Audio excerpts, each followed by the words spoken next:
Welcome back to the deep dive. This time, we're revisiting a classic, I Am That, by Sri Nisargadatta Maharaj. A text that's as relevant today as it was decades ago. It really gets to the heart of spiritual inquiry. And for this deep dive, you've shared a selection of excerpts that focus on some of the book's most powerful concepts. We've got explorations of the I Am, the world as a shur, the role of desire and fear, even Maharaj's own path to enlightenment. Okay, let's dive in. Now, Maharaj's core teaching revolves around this idea of the I Am, that fundamental sense of being we all experience. For someone just starting out, it can seem like, hey, I get it, I know I exist. But Maharaj says, hold on, it's not that simple. Right, because for many of us, that I am gets tangled up with all sorts of ideas and limitations. We think, I am this body, I am my thoughts, I am my emotions. But Maharaj is pointing to something deeper, something prior to all those labels. And in the book, he uses the analogy of a signpost. Exactly. The I am is like a signpost pointing to a vast, unknown territory. But if we cling to the signpost, we'll never explore the territory itself. So how do we move beyond clinging to the signpost? I mean, this sense of I Am is so fundamental, it's hard to even imagine letting go of it. Maharaj talks about this I am as being ever afresh, constantly new. It's not something we need to grasp or hold on to because it just is. But the trick is we can't mistake this ever-fresh I am for our true self. It's just a pointer, a doorway. So in a way, it's almost like the I Am can be a trap. Mm-hmm. Like we can get stuck in this feeling of simply existing without ever truly understanding who or what is doing the existing. He describes it as both a guide and a limitation. It points us towards our true self, but can also keep us trapped in the illusion of being a separate, limited person. This is where it gets really interesting for me because Maharaj offers several paths to liberation. He talks about self-inquiry, surrender to a guru, and simply being. Now, Maharaj himself had a pretty dramatic experience with a guru. He was just a shopkeeper until he met his guru, who gave him a mantra and instructions for meditation. That completely changed his life. It's a classic example of how a true guru can shake up our entire reality. Maharaj had visions, trances, a sense of eternal life awakened within him. It wasn't just an intellectual understanding, it was a complete transformation of his being. It's like he went from identifying as Nisarga the shopkeeper to realizing he was something much greater. And in the book, Maharaj really emphasizes the importance of finding a true guru. But he also talks about this path of self-inquiry. For someone who's familiar with spiritual traditions, that may sound familiar. But how does Maharaj approach it? He encourages us to constantly question, who am I? But not just as a mental exercise. It's about going deeper than our thoughts and emotions, peeling away the layers of who we think we are. So it's like those meditation practices where you systematically scan your body, noticing sensations but not getting caught up in them. You're observing, but there's this detachment. Exactly. It's a process of elimination. We peel away all the layers of who we think we are, our thoughts, feelings, even our bodies, to discover what remains. And what remains, he says, is beyond words and definitions. It's the pure awareness that underlies all experience. Okay, so I've got the I Am as a starting point, a pointer. Then we've got these paths of self-inquiry, surrender to a guru. But he also talks about simply being. What's that all about? This is about cultivating a state of pure awareness, watching our thoughts and feelings without judgment. Maharaj emphasizes that this isn't about becoming some emotionless robot. It's about embracing life as it is, but with a deeper understanding of our true nature. So it's like living with more intention, not getting swept away by the constant stream of thoughts and emotions. Like you're still in the world, still experiencing things, but there's this underlying awareness that's separate from it all. Precisely. And Maharaj suggests that even a little attentiveness to this can lead to profound shifts in our understanding of reality. It's like we start to see the world differently. And this brings us to another one of Maharaj's key teachings. The world as a show. Tell me more about this show analogy. He uses this analogy to highlight the transient, ever-changing nature of the world. It's like we're watching a movie, captivated by the drama, but forgetting that it's all just a projection. So the world is real in the sense that we're experiencing it, but we shouldn't take it too seriously, right? Mm-hmm. Like, don't get so caught up in the plot twist that you forget it's not the ultimate reality. Exactly. And just like in a movie, there are actors playing their roles, but there's also the screen, the projector, the light that makes the whole thing possible. Maharaj is pointing to that underlying reality, the source of both the world and consciousness. So if we can learn to see the world as a show, it can help us detach from the ups and downs, find peace amidst the chaos. That's what he suggests. He compares the world to a dark room. When a window opens, light floods in, revealing colors and shapes. But just like the sun is the true source of light, the supreme, the ultimate reality, is the source of both the world and consciousness. The window may open or close, but the sun continues shining. And this brings us back to the I am, the perceiving point, the one who experiences it all.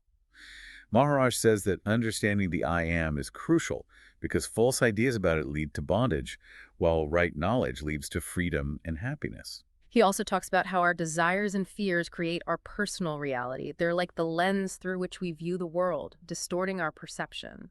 So if I'm constantly worried about the future, I'm basically creating a world full of anxiety. And if I'm always dwelling on the past, I'm building a world of regret. That's what he suggests. He says the desirable is imagined and wanted and manifests itself as something tangible or conceivable.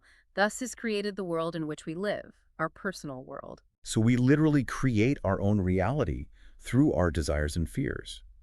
But how do we escape this self-created prison? It can feel like our desires control us rather than the other way around. Maharaj reminds us that desire itself is energy. And if we keep feeding that energy into self-centered desires, we remain trapped. But if we can shift our focus to desires that benefit the whole, the energy becomes limitless. That's a powerful idea. It's like choosing to align ourselves with a greater purpose, something beyond our own individual needs and wants. And he emphasizes that this shift isn't about denying our desires, but about understanding their nature and directing them towards a higher goal. This reminds me of Maharaj's advice to simply remember yourself.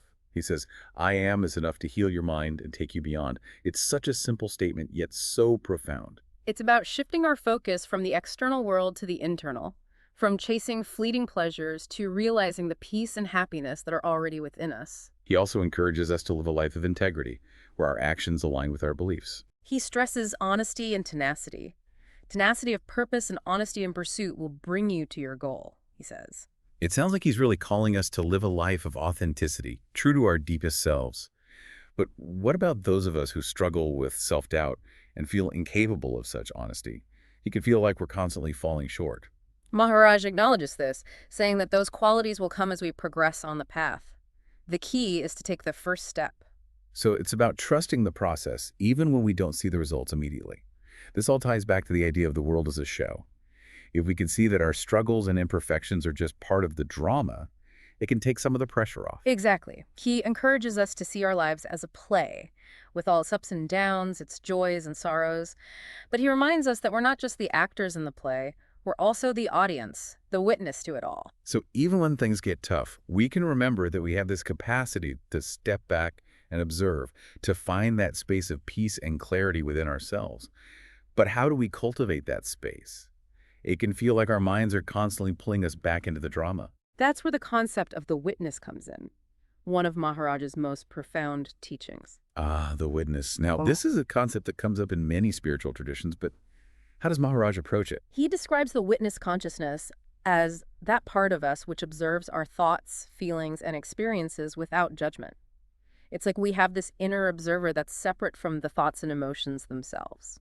So if I'm feeling anxious about something, the witness is that part of me that can notice the anxiety without getting swept away by it. Like, oh, there's that anxious feeling again, but I don't have to become the anxiety. Precisely. Maharaj describes the witness as being between and beyond the experiencer and the experience. It's not a state of unconsciousness, but a pure awareness that sits apart from the mental chatter. It sounds like a state of deep inner peace. But how do we access this witness consciousness? Is it something we can develop through meditation or mindfulness practices? Maharaj suggests several ways to cultivate this awareness. He says, when the mind is quiet, we come to know ourselves as the pure witness. So quieting the mind through practices like meditation can be helpful. But he also talks about watching our thoughts, feelings, and actions without judgment, which reminds me of mindfulness practices. Yes, mindfulness is definitely a helpful tool. But Maharaj goes even further, emphasizing the need to detach from the identification with the I am and the body. He says, the personality, based on self-identification, on imagining oneself to be something, I am this, I am that, continues, but only as a part of the objective world. Its identification with the witness snaps. So it's not enough to just observe our thoughts and feelings. We also need to detach from the belief that we are those thoughts and feelings. That's the key to accessing this witness consciousness. And Maharaj suggests that by withdrawing our energy from these lower levels of consciousness, we can nourish the higher levels. So it's like we're redirecting our attention and energy from the outward to the inward, from the transient to the eternal. Exactly. And in doing so, we can tap into a deeper level of peace and understanding.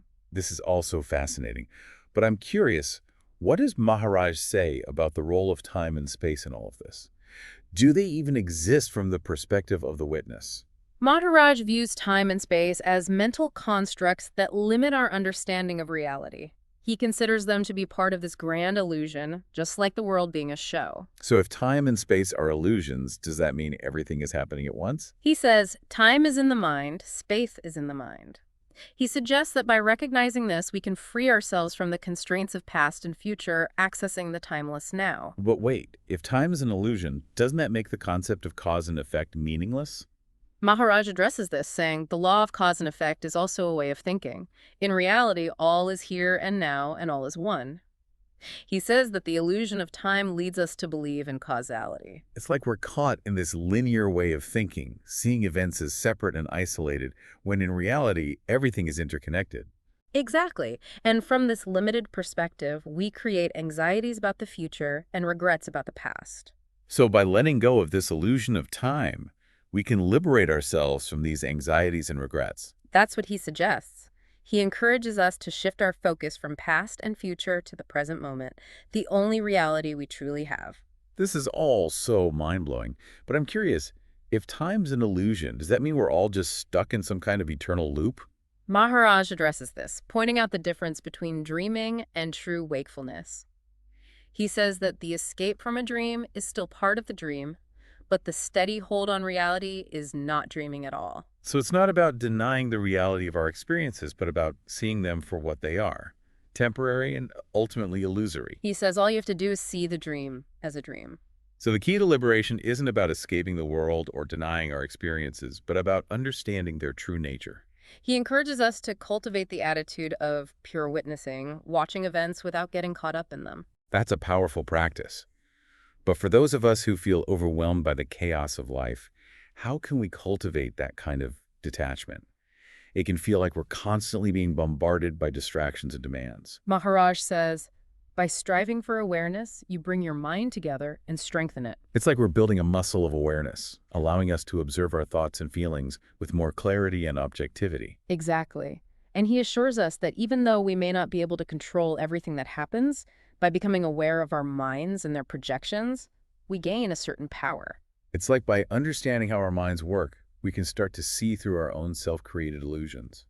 This makes me think about Maharaj's emphasis on attention. He says, do not undervalue attention. It means interest and also love. He sees attention as crucial to self-discovery and transformation. By paying attention to our thoughts, feelings, and actions, we can break free from negative patterns and cultivate a more peaceful and fulfilling life. He compares our life before this attentiveness to being dark and restless. And he says that this attentiveness brings us closer to our true nature, which he associates with qualities like clarity, liveliness, and vitality. It's not just about gaining knowledge, it's about a fundamental shift in our way of being. It's about becoming more alive, more present, more aware of ourselves and the world around us. This brings me to something that really struck me in the book. Maharaj says all the blessings flow from it. That's a powerful statement. It highlights the transformative power of attention. He sees it as the source of all blessings, the key to unlocking our true potential. It's like attention is the seed from which all positive qualities grow. But what about the suffering in the world? Is attention enough to alleviate that? I mean, Maharaj talks about his world where it is always fine weather. But that's not the reality for most of us. He doesn't shy away from the reality of suffering. He acknowledges that each man suffers alone and dies alone. But he suggests that our focus should be on the meanness and madness that often lie at the root of suffering. He says, humanity's problem lies in this misuse of the mind only. All the treasures of nature and spirit are open to man who will use his mind rightly. So it's not about denying suffering, but about understanding its cause and finding a way to alleviate it. He suggests that by using our minds rightly, We can access the treasures of nature and spirit and create a world where suffering is lessened. But how do we learn to use our minds rightly? That's the million-dollar question. Maharaj offers some clues. He talks about the importance of trust and surrender, particularly to a guru. He credits his own enlightenment to the grace of his guru, who simply told him, "You are the supreme reality." And Maharaj's response was to trust his guru and remember those words. He makes it sound so simple, but I imagine it's not that easy in practice. Just remembering a phrase, even one that profound, can feel like a drop in the ocean when you're faced with real-world challenges. He acknowledges that, saying that simply remembering the guru and his words was a lot of work. But his advice to us is even simpler. Just remember yourself. I am is enough. It's such a profound statement, but what does it actually mean to remember yourself?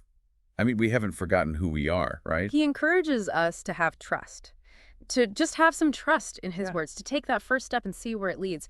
He assures us that he doesn't want anything from us, but that it is in your own interest that I speak. He wants us to be secure and happy. So maybe it's not so much about remembering facts as it is about remembering our true nature, the essence of who we are beyond all the mental clutter. He speaks of remembering as more than just a mental exercise. It's about embodying this truth in our daily lives. He says, behave accordingly, think, feel, and act in harmony with the whole, and the actual experience of what I say will dawn upon you in no time. He's calling us to live in alignment with this understanding, to let it inform our thoughts, feelings, and actions. It's about integrating this knowledge into the very fabric of our being. But how can we do that when our minds are so often filled with doubt and distraction? It can feel like an impossible task. Maharaj reminds us that no effort is needed. Have faith and act on it. He's encouraging us to let go of the need to control and force things, to simply trust the process. It's about surrendering to something greater than ourselves, something that already knows the way. And he reminds us that even if we feel small and limited, we have reality within. He uses a powerful analogy, comparing us to a child who's the king of his world but doesn't realize it yet. It's like we're all heirs to this inner kingdom, but we've forgotten our true heritage. And Maharaj is pointing us back to that inheritance, reminding us of our true nature. This is all so inspiring. But how do we translate these teachings into practical action? How do we actually remember ourselves in the midst of our busy, chaotic lives? Maharaj emphasizes the importance of practice. He says, you are yourself wherever you are and you create your own climate. Locomotion and transportation will not give you salvation. So it's not about going on some external pilgrimage. It's about an inner journey. It's about realizing that we're not our physical bodies, that our true self is beyond all limitations of time and space. He says, you are not the body, and dragging the body from place to place will take you nowhere. Your mind is free to roam the three worlds, make full use of it. It's about using the power of our minds to explore the depths of our own being. But even if we understand that intellectually, it can still feel like we're stuck in our old patterns. How do we actually break free from those ingrained habits and conditioning? Maharaj offers a simple yet profound practice. First thing first, know yourself. All else will come with it. That sounds straightforward enough, but knowing yourself is easier said than done. He encourages us to watch ourselves carefully, to watch over your thoughts, feelings, words, and actions. He believes that this self-observation will clear your vision. It's like we're becoming scientists of our own minds, observing our inner workings with curiosity and objectivity. And through this practice, he says, all else will come with it. So it's not about forcing anything, it's about creating the right conditions for self-discovery to unfold naturally. And this reminds me of something else Maharaj talks about, the importance of loving ourselves. He says, be true to your own self, love yourself absolutely. But he cautions against pretending to love others as ourselves until we've realized our oneness with them. He believes that self-knowledge is the foundation of genuine love and compassion. So it's not about trying to force ourselves to be loving and compassionate. It's about cultivating the understanding that allows those qualities to arise naturally. He says that when we realize the interconnectedness of all things, love flows spontaneously. This is a beautiful teaching. Yeah. But how do we overcome the fear and alienation that often prevent us from experiencing that kind of love?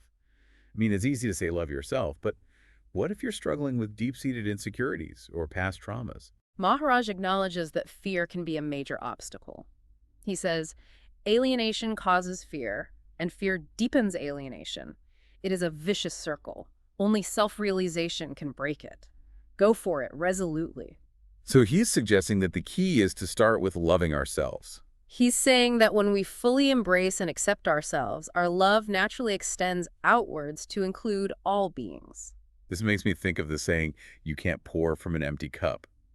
We need to fill ourselves up with love and acceptance before we can truly give it to others. Maharaj reminds us that alienation causes fear, and fear deepens alienation. He's pointing to a vicious cycle that can only be broken through self-realization. It's like we need to heal our own inner wounds to dissolve the sense of separation that's creating fear and isolation. And he encourages us to go for it resolutely, to be Right. courageous and determined in our pursuit of self-knowledge.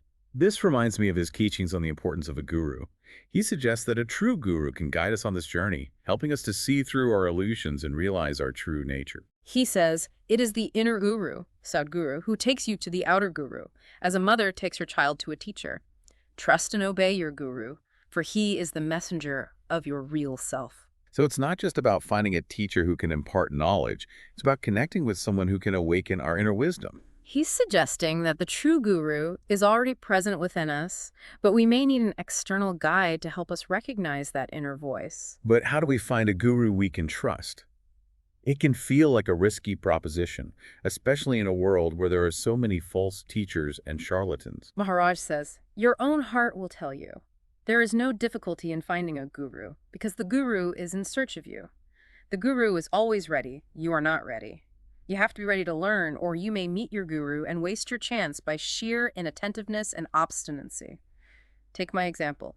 There was nothing in me of much promise, but when I met my guru, I listened, trusted, and obeyed. So it's about listening to our intuition, about trusting our inner guidance to lead us to the right teacher. He's assuring us that the guru is already seeking us, but we need to be open and receptive to their teachings. And he reminds us that even he, with all his wisdom and enlightenment, was once an ordinary person with no particular spiritual aspirations. He's suggesting that anyone, regardless of their background or current circumstances, can awaken to their true nature. This is a very hopeful message.